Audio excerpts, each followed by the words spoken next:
Well, there you have it. Mohamed Salah's time at Liverpool is over. As the Liverpool man announced today that he will be leaving Liverpool at the end of the season, marking his final season at the club. And one of the greatest players the league has ever seen, one of the greatest players Liverpool Football Club have ever seen, marks the end of an incredible era at the football club. As you guys can see, I'm back in my traditional setup. Sorry that I wasn't able to make a video surrounding the League Cup final. Arsenal once again letting me down in big pressure situations, making me look like a right fool. But as I said, I'm back now. Sorry if the audio's kind of all over the place, kind of bad. Okay, my microphone decided to just kaput on me and give up. But I will be getting a new microphone. Hopefully the audio will get back, so just bear with me for a few videos. But as I was saying, sorry I couldn't get that video to you guys, but here we are. But if you guys are new to the channel, welcome. If you're a returning member, welcome back. Trying to hit 1,000 subscribers by the end of the year, so please subscribe down below. It's free. Like the videos if you enjoy it. Comment down anything you'd like to say, whether thoughts on the video or feedback surrounding the videos. Feedback is very much welcome here. But as I said, 1,000 subscribers by the end of 2026. I can't do without your help. It's free. As we see here, Mohamed Salah, club legend, will depart Liverpool at the end of the season. And he made it in this video that he posted. We're not going to watch it here because I don't want to be copyrighted. He said, "Unfortunately, the day has come. This is the first part of my farewell. I will be leaving Liverpool at the end of the season. I want to thank everyone who was part of this club throughout my time here, especially the teammates, past and present. And to the fans, I don't have enough words. The support you have shown me throughout the best time of my career, and you stood by me in the best time. It's something I will never forget and something I will take with me always. Leaving is never easy. You gave me the best time of my life." Where do you even begin to unpack this? I think the first place I want to discuss is how we got to this point. How does a player who signed a new contract just under a year ago on the wages that Mohamed Salah signed get to a position where now they're leaving the football club? And I think it starts with the point that I made in a video a few months ago, I think under the Arne Slot video. I mentioned that I don't think this board wanted to give Mohamed Salah that contract. I don't think a team who wanted to give someone like Mohamed Salah that sort of contract signs an Ekitike. I don't think they sign a Florian Wirtz. I don't think they sign an Alexander Isak. I feel as though the performances that Mohamed Salah was dropping last season were so loud that you couldn't not give him that new contract. It would be an absolute farce if you didn't. You would have lost the fans. You would have lost the belief from every single person surrounding the football club. So it felt like they were forced to give him that contract. It wasn't something that was out of their pure will. And I think the way you saw him come out after, I think it was the Leeds game where him and Slot had that whole bout. I don't think Mohamed Salah has a problem with Arne Slot. I don't think he does. I feel as though his main problem stems with the board. And I think the board throughout all of this, right? And you can criticize them, you can say, wow, they treat a club legend like this, but ultimately that's football. That's how the game works, that's how the business works. When a player is getting to the end of their career, you need to start looking on how to move that player on. But the main problem for the board is that Mohamed Salah was playing at that incredibly high level, as I said, leading this team to the Premier League title. And I think the main difference you can see between this season and last season is that Mohamed Salah is not hitting the lofty heights that he was hitting last season. Of course, Father Time catches up with everybody, but I think the way it's caught up with him this season, I don't think anybody could have seen that coming. Only scored 5 Premier League goals this season for a player who's been kind of consistently hitting 20 goals a season year in, year out. I think you're starting to see I won't say the end of Mohamed Salah, but probably teetering on to the decline of Mohamed Salah at the very, very highest level of European football. Of course, he could go on and do great things in other leagues, probably slower leagues, but I think it's in the best interest of everybody involved that it came to an end in this way. Of course, it would have been better if he probably rode off into the sunset following that incredible season last year, PFA Player of the Year, but I think for it to not get toxic, such as it did with Ronaldo and Man United, for example, or many other examples we've seen of club legends kind of being forced out of the club, irrespective of all the hard work and accomplishments and trophies and success they brought to the club, I think this is probably the best way to do it. Mohamed Salah coming out, speaking to the fans directly, and letting them know on his terms that this is his final year. I've had the privilege to watch Mohamed Salah from when he arrived in England in 2017 all the way till now. And I think the main thing for me with Mohamed Salah throughout all his years at this football club has been a pillar of success. I mean, there were many players who shaped this era of Liverpool that we saw under Jurgen Klopp mainly, and now under Arne Slot, whether it be Mane, Firmino, Fabinho, Virgil van Dijk, Alisson, Robertson, Trent Alexander-Arnold. But I think Mohamed Salah was the main guy, and I think everybody knew it. Even when Roberto Firmino got to the end of his peak, Mohamed Salah and Sadio Mane were still there. Even when Sadio Mane was kind of teetering away and Liverpool finished 5th in the league and had to play Europa League football, Mohamed Salah was still their best player. Even when Virgil van Dijk went down with that ACL injury, Mohamed Salah was there. And I think Mohamed Salah has been a pillar of consistency at this football club for the last near on 10 years. Near on 10 years. And in the sense of Mohamed Salah being that pillar, I think the goals that he scored, the amount of iconic moments, just off the top of my head, the goals against Everton, the countless goals against Manchester United, terrorizing them game after game. I can never ever forget that goal he scored in the last minute in the season where Liverpool pretty much won the league in January. That last minute goal with Daniel James chasing after him in the rain. That long pass from Alisson over the top into the opposition half, and Mohamed Salah slots it past David De Gea, and he stands there, taking in the embrace of Anfield, as Alisson runs the entire length of the pitch to celebrate with the man he assisted, and many, many, many more. 2-time PFA Player of the Year, multiple Golden Boots, Champions League winner, 2 Champions League finals, where he was very unlucky to lose to Real Madrid both times, 2 Premier League titles, and honestly, it could have been much, much, much more, if not for that dominant Manchester City team that we saw under Pep Guardiola. He won the Club World Cup, the Super Cup, the Carabao Cup, the FA Cup, you name it, Mohamed Salah did it at Liverpool. Game after game, he was the face of this team. And I think he was a huge player in redefining Liverpool once again. Because one thing people forget is that Liverpool kind of went into a banter era. I mean, the Liverpool you see nowadays contesting for Premier League titles, being a real challenger in the Champions League, this was not always the case.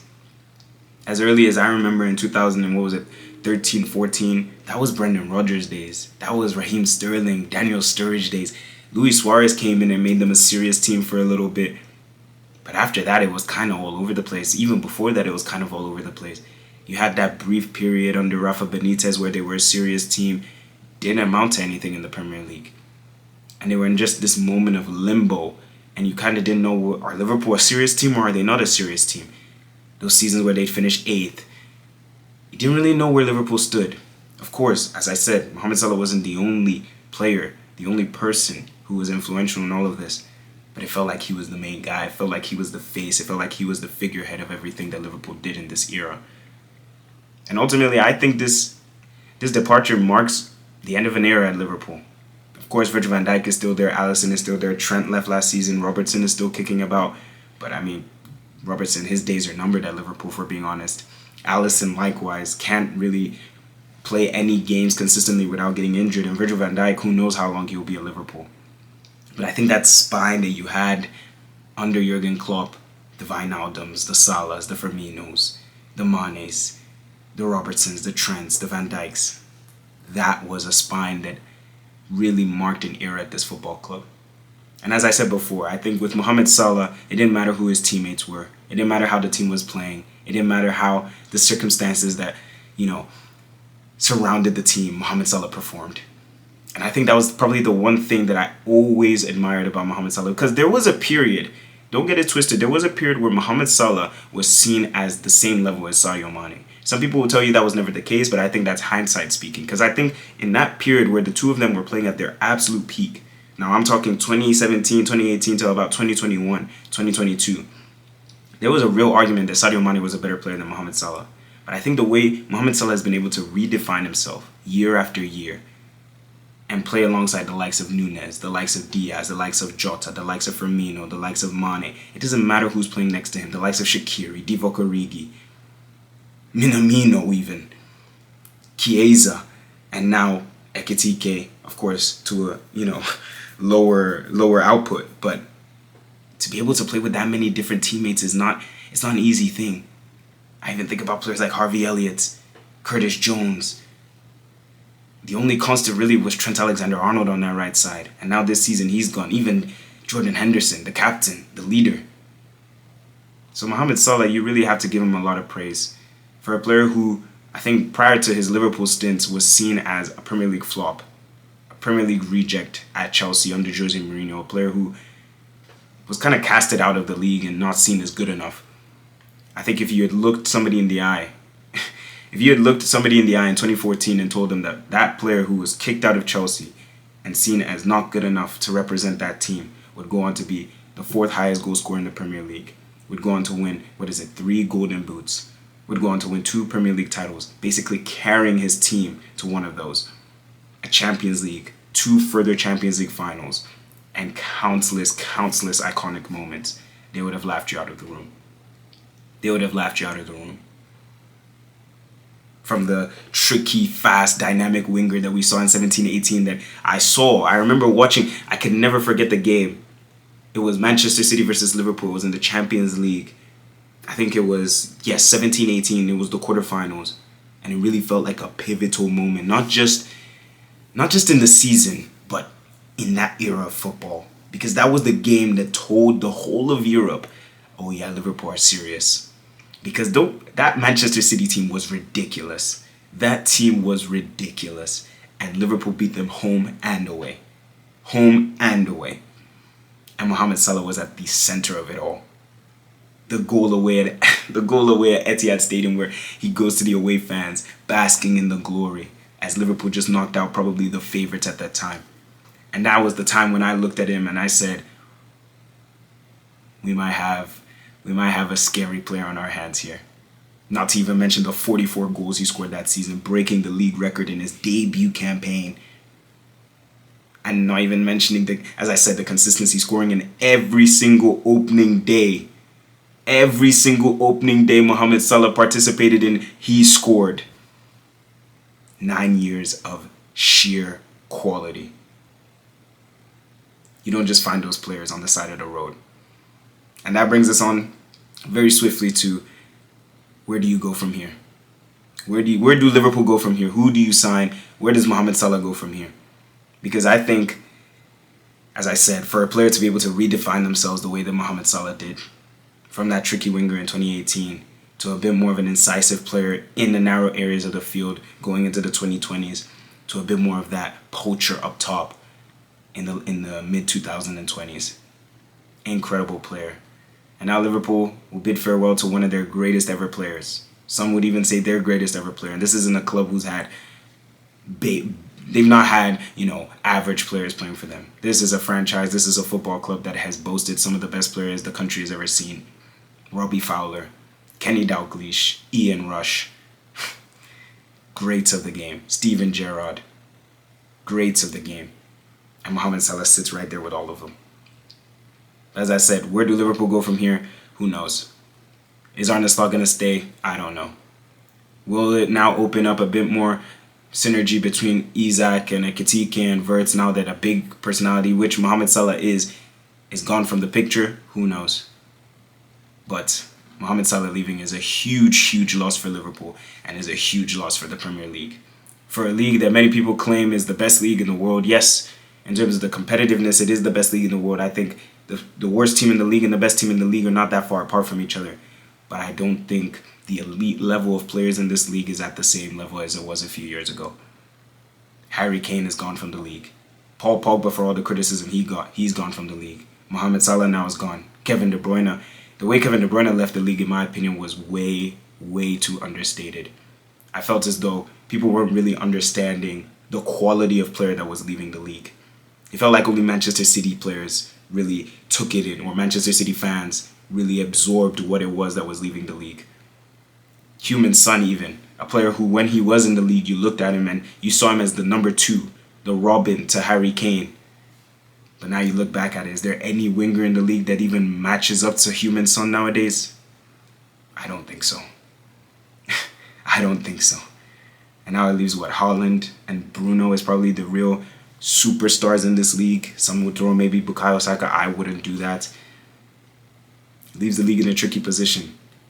leaves the league in a very tricky position because who's going to fly that flag for the Premier League? La Liga have Yamal, Mbappe, Vinicius, Pedri. Bundesliga have Harry Kane. Elise is starting to create a CV for himself. Even Ligue 1, you can call it a weak league all you want. They have the Ballon d'Or winner. They have the Champions League champions. They have the best team in Europe. Ousmane Dembele, Desiree Doué, Kvicha Kvaratskhelia, Bradley Barcola, superstars. They have them in abundance. And the Premier League is losing one today. Obviously, he's not leaving today. Still has a few more games to play. And I will be there. I will be there for all these games. Because I think sometimes in football, whenever I see a player leaving, right? And the same thing's going to happen with Antoine Griezmann. He's just announced that he's going to Orlando. I'm going to be there to watch these games. Because it's only when they leave that you truly absorb and truly understand what they gave to the game. I felt it when Toni Kroos left. I felt it when... I'm a Barcelona fan. Guys, I sat there and watched Luka Modric play his last game for Real Madrid last season. There were no trophies to lift. There was nothing to celebrate for Real Madrid. Nothing at all. Only paying your respects to an absolute icon of the game. And at the end of the season, you trust Liverpool fans will do likewise for Mohamed Salah. And hopefully they can have a trophy to lift with it. Who knows? But, as I said, let me know all your thoughts down in the comment section. As I always say, what did you think? What do you think about Mohamed Salah? What was your favorite moment? What was your worst moments? Which teams do you support that he dunked on? How many goals did he score against you throughout his time at Liverpool? What was your best moment, as I said, with Mohamed Salah? What did you enjoy about him? What did you think was his impact in this team? And who do you think they can find to replace him? I didn't even talk about where I think Mohamed Salah might go. I don't even know where he goes. It seems like he's a player who would want to stay at the top level. But I just feel like I think his time is up. I think the only league he can really go to and really challenge is maybe a Serie A, a bit of a slower league. But I think Saudi Arabia is calling, man. Just go to Saudi Arabia. Get your money up. Live out the last few years of your career. Be the face of that league. And just enjoy yourself, man. The glory days are over. The glory days are truly over. But, as I always say, thank you guys so much for watching. Let me know all of that and a whole lot more down in the comment section down below. It is the international break, so the videos are going to be slowing down a little bit. School's really starting to kick up. So, as always, thank you guys so much for watching. Take care of yourselves, and goodbye.